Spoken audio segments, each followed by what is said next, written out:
pass after these things, that all the counselors of Pharaoh, king of Egypt, and all the elders of Egypt assembled and came before the king and bowed down to the ground, and they sat before him. And the counselors and elders of Egypt spoke unto the king, saying, Behold, the people of the children of Israel is greater and mightier than we are, and thou knowest all the evil which they did to us in the road when we returned from battle. And thou hast also seen their strong power, for this power is unto them from their fathers, for but a few men stood up against a people numerous as the sand, and smote them at the edge of the sword, and of themselves not one has fallen, so that if they had been numerous they would then have utterly destroyed them. Now therefore give us counsel what to do with them, until we gradually destroy them from amongst us, lest they become too numerous for us in the land. For if the children of Israel should increase in the land, they will become an obstacle to us, and if any war should happen to take place, they with their great strength will join our enemy against us, and fight against us, destroy us from the land and go away from it.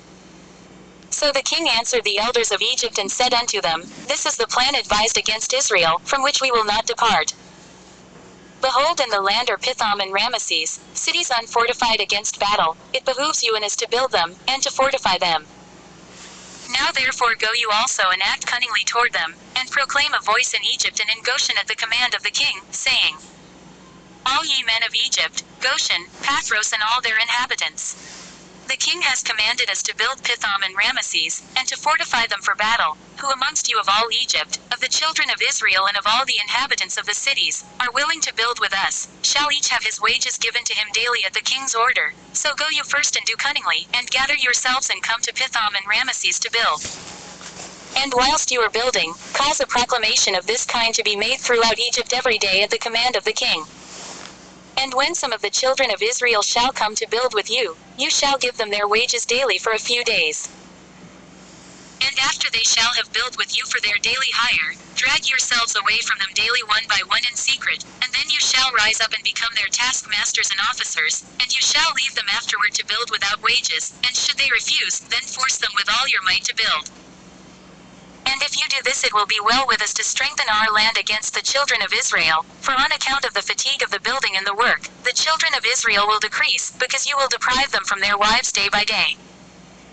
And all the elders of Egypt heard the counsel of the king, and the counsel seemed good in their eyes and in the eyes of the servants of Pharaoh, and in the eyes of all Egypt, and they did according to the word of the king.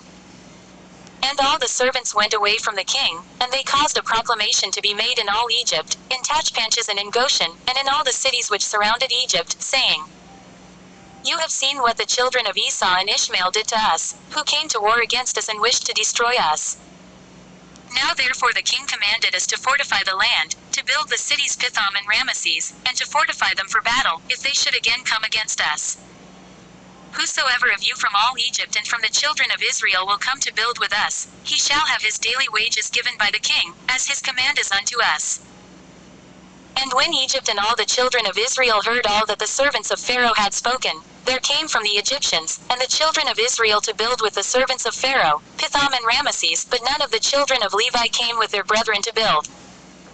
And all the servants of Pharaoh and his princes came at first with deceit to build with all Israel as daily hired laborers, and they gave to Israel their daily hire at the beginning. And the servants of Pharaoh built with all Israel, and were employed in that work with Israel for a month. And at the end of the month, all the servants of Pharaoh began to withdraw secretly from the people of Israel daily. And Israel went on with the work at that time, but they then received their daily hire, because some of the men of Egypt were yet carrying on the work with Israel at that time.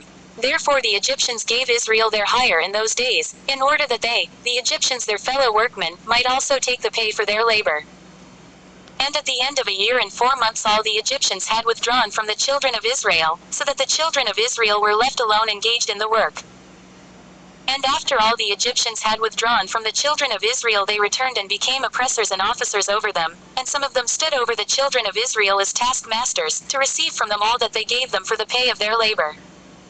And the Egyptians did in this manner to the children of Israel day by day, in order to afflict in their work.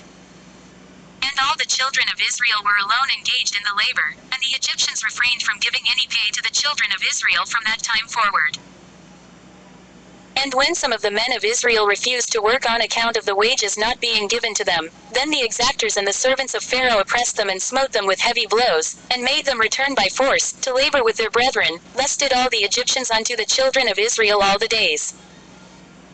And all the children of Israel were greatly afraid of the Egyptians in this matter, and all the children of Israel returned and worked alone without pay.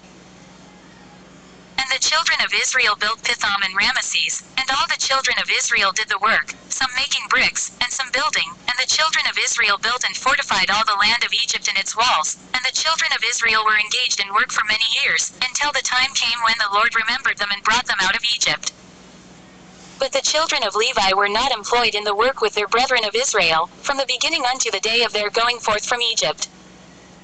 For all the children of Levi knew that the Egyptians had spoken all these words with deceit to the Israelites, therefore the children of Levi refrained from approaching to the work with their brethren. And the Egyptians did not direct their attention to make the children of Levi work afterward, since they had not been with their brethren at the beginning, therefore the Egyptians left them alone.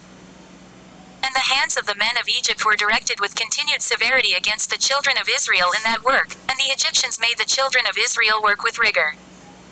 And the Egyptians embittered the lives of the children of Israel with hard work, in mortar and bricks, and also in all manner of work in the field. And the children of Israel called Melol the king of Egypt, Meror, king of Egypt, because in his days the Egyptians had embittered their lives with all manner of work.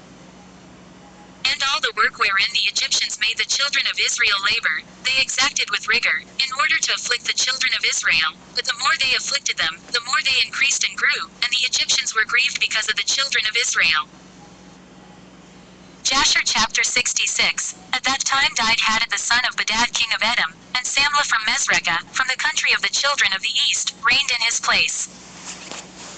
In the 13th year of the reign of Pharaoh king of Egypt, which was the 125th year of the Israelites going down into Egypt, Samlah had reigned over Edom 18 years.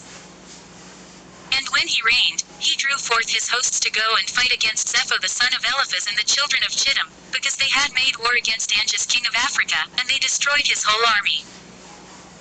But he did not engage with him, for the children of Esau prevented him, saying, he was their brother. So Samlah listened to the voice of the children of Esau, and turned back with all his forces to the land of Edom, and did not proceed to fight against Zepho the son of Eliphaz. And Pharaoh king of Egypt heard this thing, saying, Samlah king of Edom has resolved to fight the children of Chittim, and afterward he will come to fight against Egypt. And when the Egyptians heard this matter, they increased the labor upon the children of Israel, lest the Israelites should do unto them as they did unto them in their war with the children of Esau in the days of Hadad. So the Egyptians said unto the children of Israel, hasten and do your work, and finish your task, and strengthen the land, lest the children of Esau your brethren should come to fight against us, for on your account will they come against us. And the children of Israel did the work of the men of Egypt day by day, and the Egyptians afflicted the children of Israel in order to lessen them in the land. But as the Egyptians increased the labor upon the children of Israel, so did the children of Israel increase and multiply, and all Egypt was filled with the children of Israel.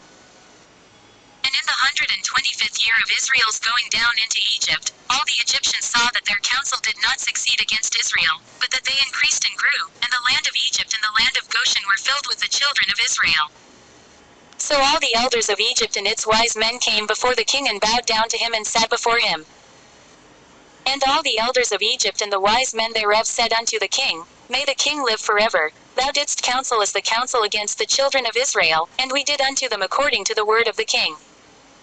But in proportion to the increase of the labor so do they increase and grow in the land, and behold the whole country is filled with them. Now therefore our Lord and King, the eyes of all Egypt are upon thee to give them advice with thy wisdom, by which they may prevail over Israel to destroy them, or to diminish them from the land. And the king answered them, saying, Give you counsel in this matter that we may know what to do unto them. And an officer, one of the king's counselors, whose name was Job, from Mesopotamia, in the land of Uz, answered the king, saying, If it please the king, let him hear the counsel of his servant. And the king said unto him, Speak. And Job spoke before the king, the princes, and before all the elders of Egypt, saying, Behold, the counsel of the king which he advised formerly respecting the labor of the children of Israel is very good, and you must not remove from them that labor forever. But this is the advice counseled by which you may lessen them, if it seems good to the king to afflict them.